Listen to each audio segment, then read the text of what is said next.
সুলতান Mahmud Milton জানতে চেয়েছেন, স্ত্রীকে দেশে রেখে কতদিন স্বামী প্রবাসে থাকতে পারে?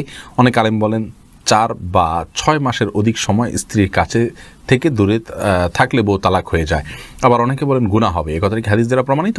দেখুন, নির্দিষ্ট কোনো মেয়াদ হাদিসে বলা হয়নি যে এই পরিমাণ সময় প্রবাসে থাকতে পারবেন স্ত্রীকে দেশে ফেলে রেখে, এরপরে আর পারবেন না, এরকম কোনো কথা আসলে ফিক্স বলে দেওয়া হয়নি।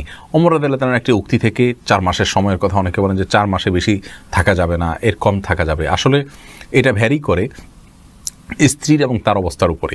তারা যদি দুজন দু জায়গায় থাকাতে তারা গুনাহে লিপ্ত হয়ে যাবেন এরকম আশঙ্কা থাকে, তাহলে এরকম বিদেশে থাকা জায়েজ নাই। বরং গুনাহ থেকে বাঁচার জন্য তাকে অন্যের সঙ্গে থাকা উচিত এবং অল্প যে রিজিক হবে দেশে থাকলে সেটার উপরে তুষ্ট থেকে যাওয়া উচিত। যদি এমন হয় যে তারা দূরে থাকার কারণে তাদের মধ্যে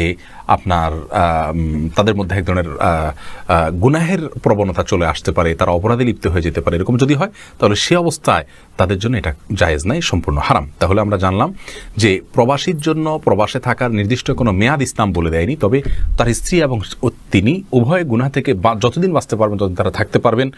গুনাহ থেকে যদি বাঁচাটা অসম্ভব হয়ে যায় তাহলে সেক্ষেত্রে তাদের জন্য আর প্রবাসে থাকা জায়েজ নেই।